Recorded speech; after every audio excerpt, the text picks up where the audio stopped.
de masonería y simbolismo.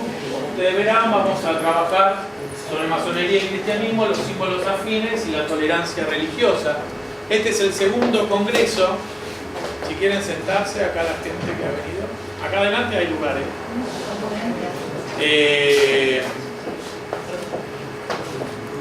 Este segundo seminario, como siempre, el año pasado también lo organizamos para esta misma fecha. Organizamos el primero.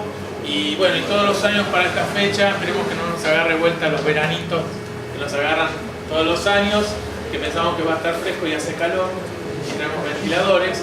Y lo organiza este congreso, este seminario lo está organizando la Asociación Cultural Almafuerte. Es una asociación cuyos integrantes pertenecen a la masonería y trabajamos acá en la ciudad de Ramos Mejía. Y bueno, siempre buscamos un tema, y este tema me parece que era bastante interesante y convocante para hablar de algo que parece como paradójico, que hay mucha dicotomía, y vamos a ver en el transcurso de las dos presentaciones cómo se desenvuelve esto. Bueno, muy bien. El ventilador me mata. El primer panel, simbolismo en la Catedral de La Plata y la tolerancia religiosa.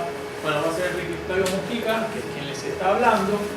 Me autopresento. Y el segundo panel va a estar, es la estrella de este seminario, que es Patricia Lodigiani, que me va a acompañar de este lado.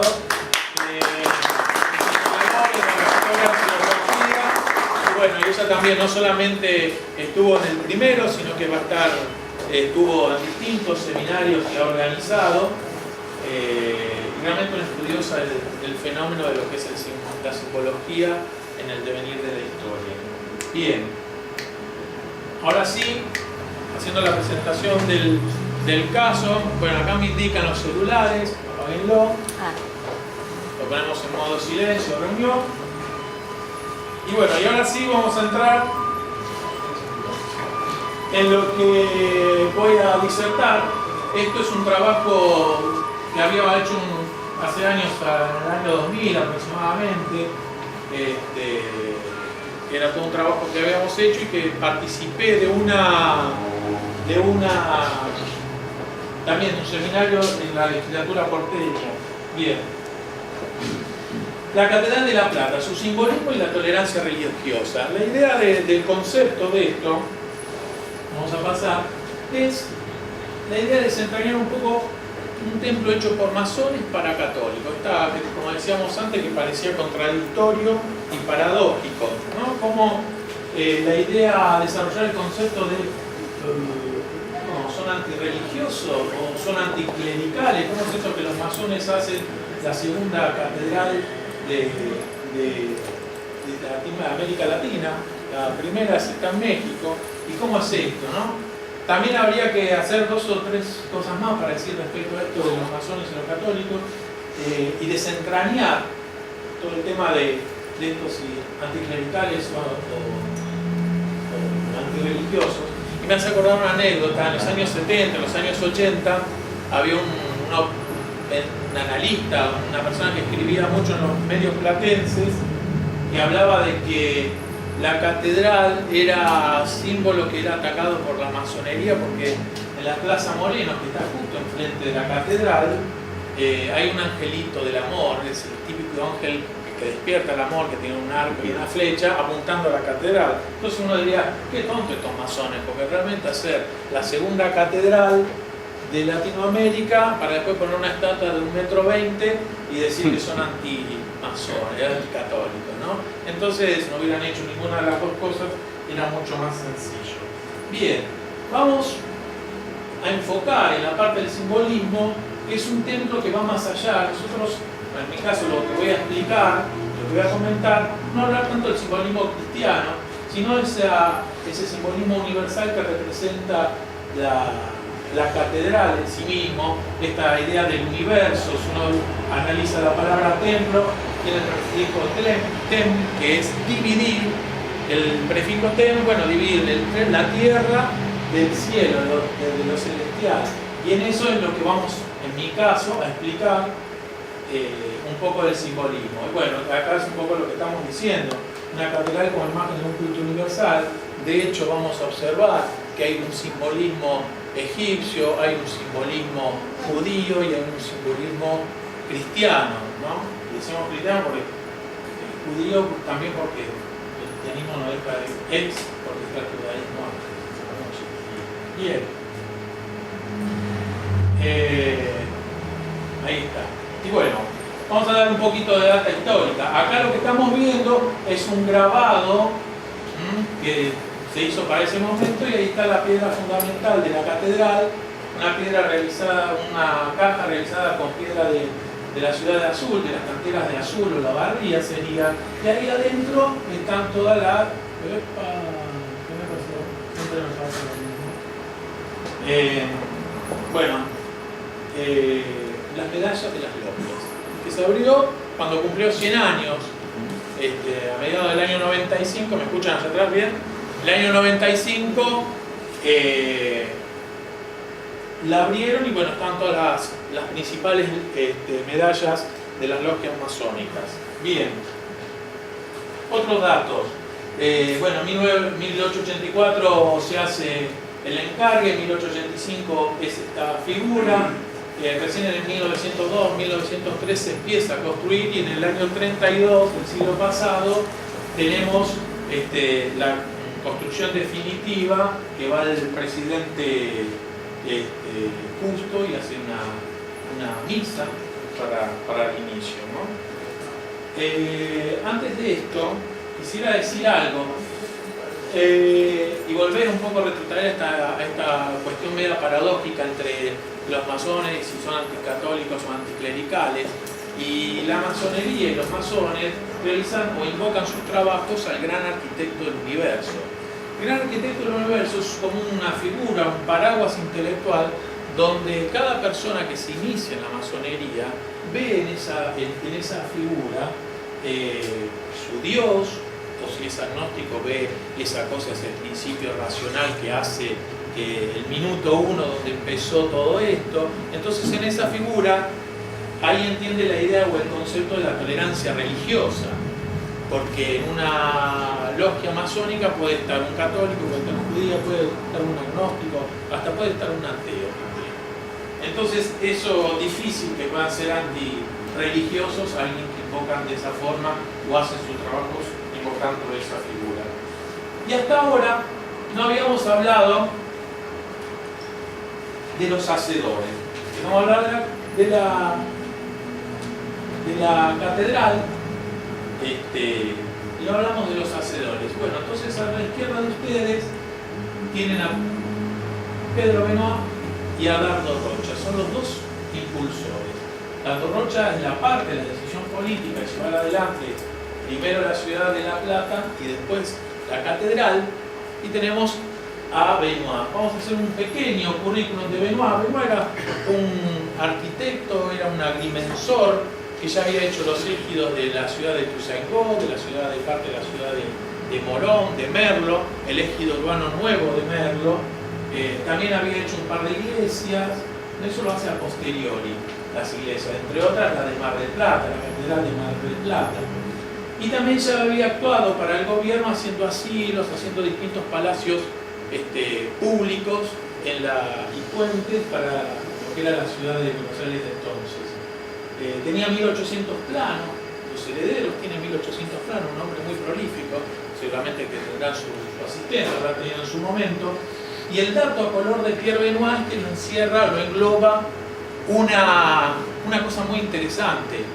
Pedro Benoit es hijo de Pierre Benoit. Pierre Benoit los indican como el hombre que era el delfín de la monarquía francesa.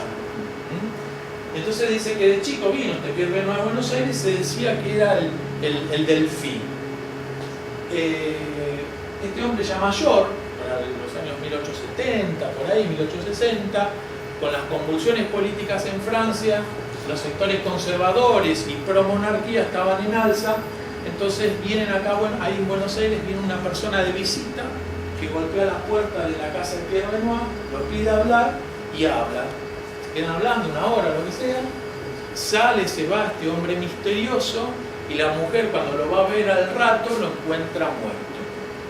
Hay una descendiente de estos Pierre Benoit Lucrecia Zapiola, que cuenta en su libro de edición propia esta historia, que pidió hacer el ADN para decir que comprobarle que su abuelo Pierre Benoit era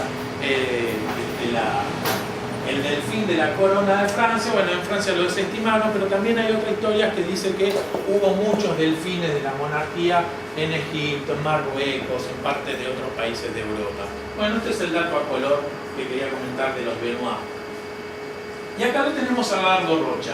Dardo Rocha, del Partido Autonomista, un alcinista, un federal alcinista, con mucho ímpetu, con mucha fuerza, un hombre que para entonces, cuando él hace la ciudad de La Plata, está Roca lo ve, que es un tipo con una estrella en ascenso, y medio lo cede y lo invita a que se vaya a armar esto tras la federalización de la ciudad de Buenos Aires como capital de la República. Dice, bueno, hacete la capital de la provincia de Buenos Aires. Bueno, como buen alcinista va, lo hace en las barrancas de Ensenada, y en 1882 se funda la ciudad de La Plata, ¿no? Siendo su primer gobernador. Pero también hay otro tema ahí. Estos dos hombres, que realmente fue la dupla perfecta para lo que fue la ciudad de La Plata, y también hay dos temas, un tema que los une, que los dos es su pertenencia a la masonería. Dardo Rocha está iniciado en la logia Consuelo del Infortunio número 3, y Benoit en la logia, la número 7, ¿cuál es? Constancia. Constancia número 7. Son dos logias que siguen trabajando en el templo de la calle Perón. Son dos logias fundadoras de la gran logia de libres aceptados masones. Así que, bueno, están desde esa época. Y los dos son masones. Entonces, vemos en Dardo Rocha la decisión política y la voluntad política, y un ejecutor de primera clase, porque realmente en el Salón de París de 1890 la ciudad de La Plata sale como la ciudad elegida, ¿no? Que es una calle de las diagonales, que en 5 minutos la podés recorrer, 10 minutos de punta a punta. Algunos también hacen la idea de que está basado en un libro de Julio Verne, que es una ciudad con un concepto de higienista para ese entonces, de los bulevares, arboladas, de las diagonales, que todo estaba rápido, planificado. Bueno, también está esa historia. Para los que quieren buscar historia de la ciudad de La Plata, eso es una linda historia.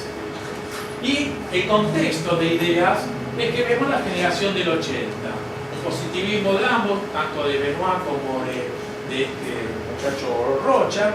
Y bueno, en esta feta lo vemos ahí a Mitre, lo ves a Roca, ahí se puede ver Pellegrini ahí atrás, después nosotros no lo saco tanto. Y es una generación embebida del positivismo spenceriano, donde creían en esta cosa del progreso como que era la solución y la respuesta a todos los problemas, y que con progreso y ciencia el mundo iba hacia la felicidad. También era una generación del 80 donde se veían ricos, una nación rica porque estaba con un modelo que había florecido, que era el agroexportador, que era un país con poca población, vastos territorios, y una metrópoli que estaba necesitando lo que nosotros hacíamos. Era la ecuación perfecta, un modelo que se quiebra en el año 30. Y este modelo empieza a requerir estas infraestructuras como la ciudad de Buenos Aires. Y este positivismo, esta generación del 80 también está ahí, con todo su liberalismo político y con las ideas de la secularización de la sociedad. Y los van a imponer muy fuertemente algunos conceptos, ¿no? Que después los vamos a ir abriendo, como la libertad de culto, la libertad religiosa, los cementerios, la reforma política. Y acá lo que estamos viendo es la secularización de la sociedad, lo que les estoy diciendo. Y la masonería termina siendo la entidad, el vector de las nuevas ideas que llevan la idea y el concepto del Estado moderno como hoy lo conocemos, y la Iglesia queda como la que está todavía pidiendo el mantenimiento del antiguo orden, de los estados pontificios, de la inserción de la Iglesia en la vida de la sociedad civil. Y esta idea de los nuevos valores, expresado en la masonería muy fuertemente, porque no había partidos políticos mucho, entonces la masonería termina siendo el lugar donde se canalizaban esas ideas, pero no solamente porque había un secreto también porque internamente en las logias había el concepto de igualdad, el concepto que hoy entendemos de que, por ejemplo, en Brasil hubo un presidente que fue obrero. Entonces ese concepto de igualdad es lo que se practicaba dentro de las logias, primariamente y antes de lo que sucedía en la sociedad, porque un presidente de una logia podía ser relojero y tenía como aprendiz a alguien que podría ser un duque o podría ser un general del ejército, y dentro de una logia podía llevar una espada como lo llevan los expertos. Entonces ese concepto de igualdad, de que todos somos iguales y tenemos la misma distancia para acceder al poder y ejercerlo, es lo que se vivía internamente, y por eso cuaja también estas ideas de la modernidad y lo que después nosotros vivenciamos. Lo que a nosotros nos parece normal hoy, en ese entonces no parecía normal. Bien. Entonces, con la secularización de la sociedad, ¿qué viene? Los cementerios. Bueno, ya el cementerio no está detrás de la iglesia, sino que es un cementerio público. Desaparecen esos los cementerios como el de Desamparados, que estaban en el Rosario, donde iban lo enterraban a los protestantes, los que no tenían otras religiones, pues si no, lo tiraban en las afueras de la ciudad y se lo comían los bichos. Digo, esa secularización fue la idea de la escuela, ya no era la iglesia la que enseñaba, sino que era laica, obligatoria, el Estado la sostenía. No me cae la 1420, esa ley que ha hecho que en 25 o 30 años pasemos de 20% de alfabetizados y 80 analfabetos a tener la ecuación diferente, 80 alfabetizados y 20 analfabetos. Bien. El registro civil ya no te casa el cura, sino vas al Estado, el que te cura y hace el registro y después hace la ceremonia religiosa en la religión que vos profesás. Y la reforma política en ese momento, con sus imperfecciones, pero ya había un poder político, un poder del Estado que regía, y la libertad de culto. Aunque en el caso de la Argentina, la libertad de culto era, sostiene el Estado mayoritariamente a la religión católica, porque es la religión mayoritaria, ¿no? Bien, sigamos. Entonces ahora vamos a ir a la construcción de la... Ya vimos el contexto. Lo que yo quiero hablar, que no hacemos tanto de simbolismo, esto ya se va a encargar más Patricia, pero yo quisiera dar este contexto político, porque si no me parece como, qué loco, esto masón, hizo una catedral, ¿cómo hicieron? Digo, hay que englobarlo eso, y cómo entender el simbolismo en un concepto más general. ¿Hubo una logia operativa? No.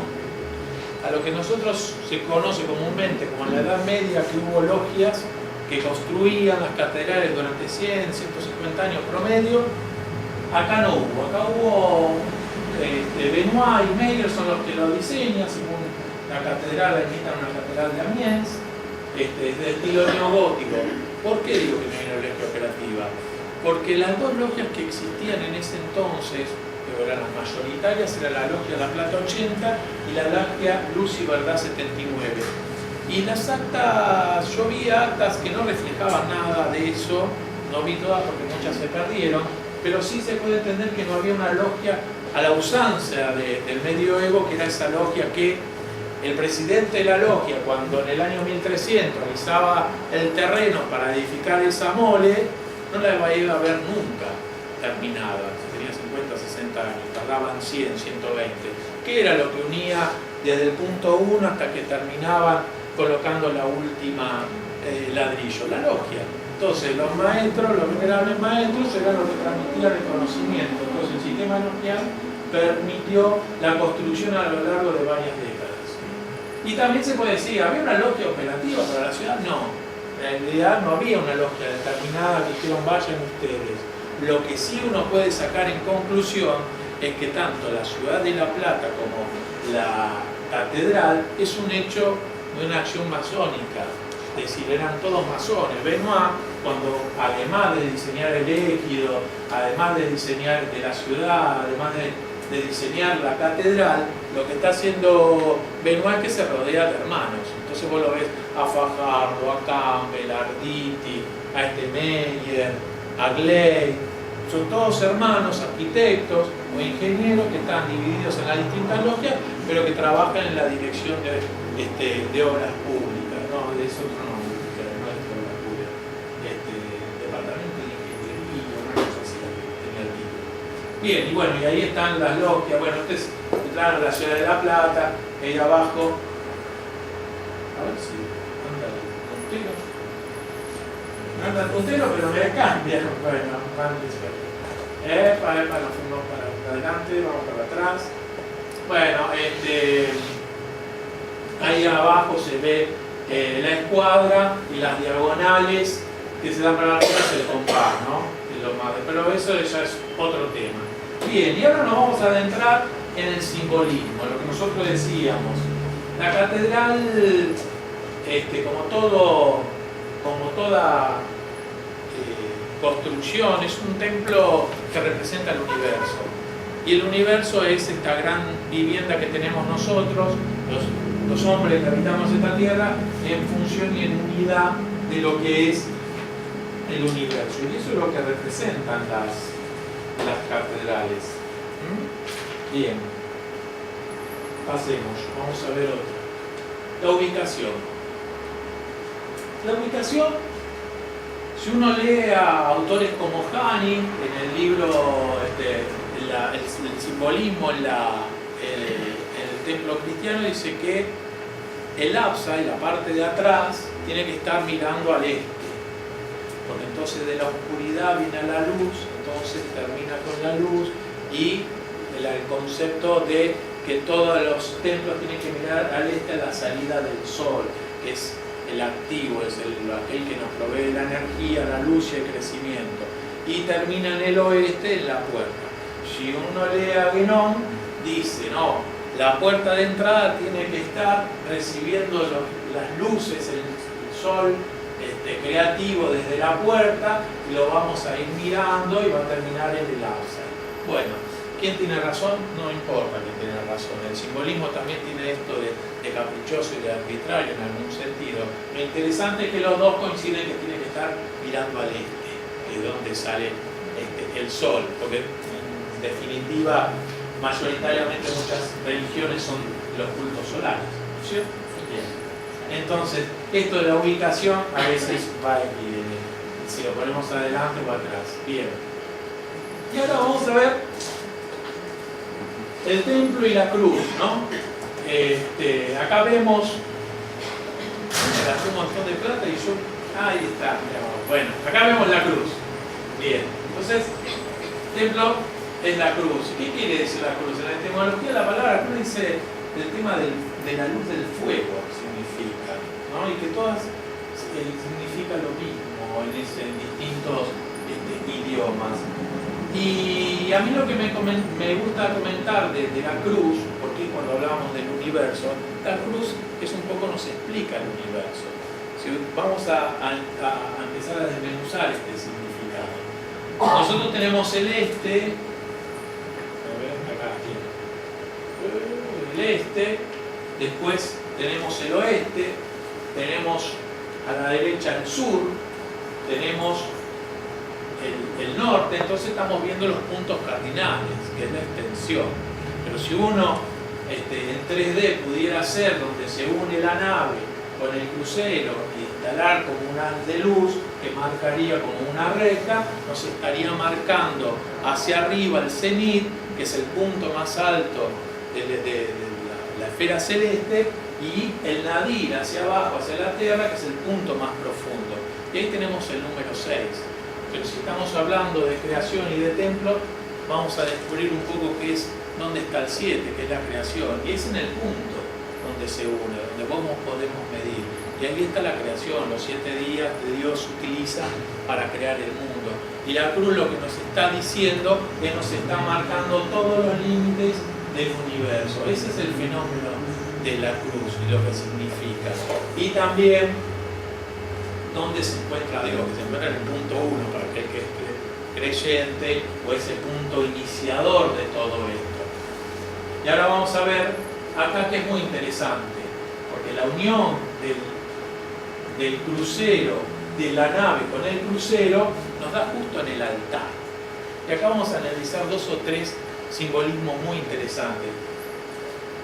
Distintas religiones, en el caso de la católica, la judía también, dice Dios tomó una piedra de su trono y la arrojó al caos, y de ahí hizo el mundo.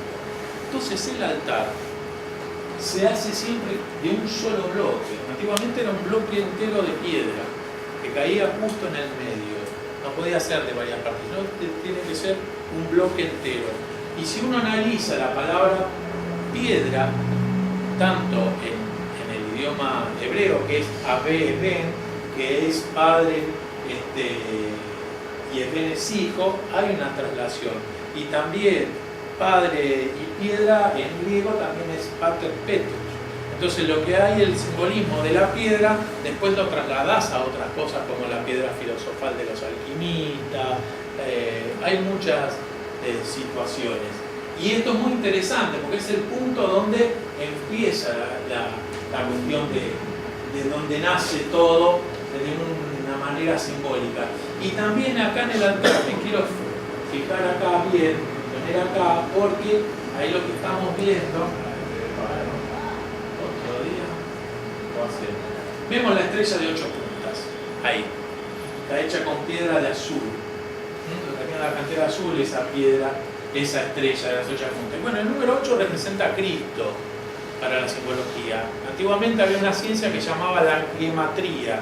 La gematría quiere aplicarle a las palabras un significado numerológico y le hacían las sumatorias. Y el 8 es el número de Cristo. Por eso en las catedrales europeas,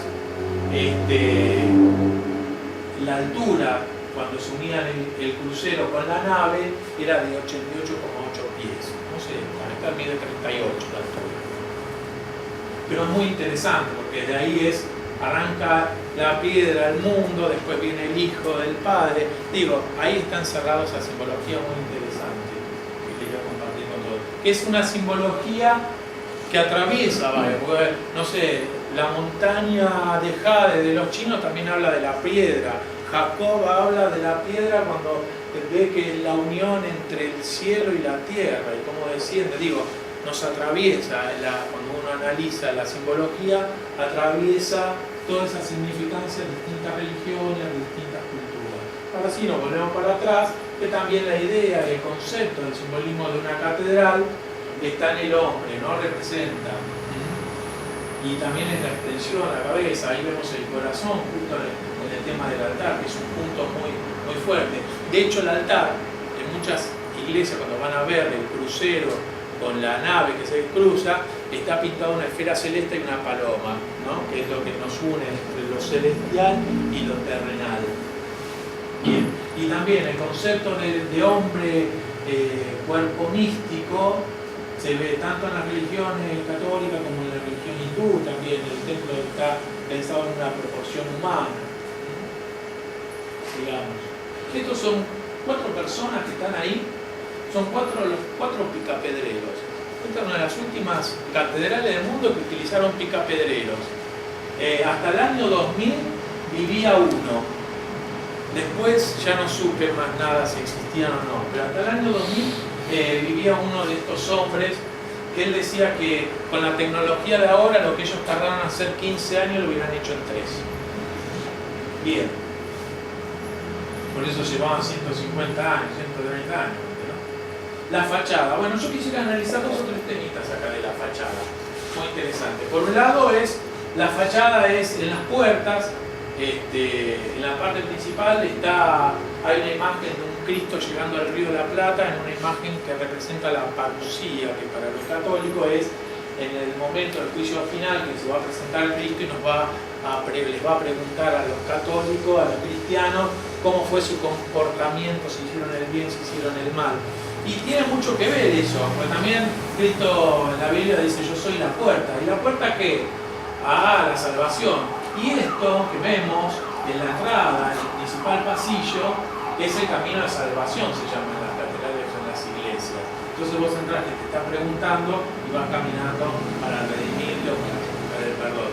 Y también otra simbología muy interesante, tiene rodeado esta nave central de las 6 columnas, 12 columnas en total, que son los 12 meses del año, los 12 apóstoles. Entonces uno empieza a enhebrar distintas simbologías dentro de una catedral. Bueno, y está la fachada. Y también el otro punto que yo quisiera hablar de la fachada son y ahí empezamos a hablar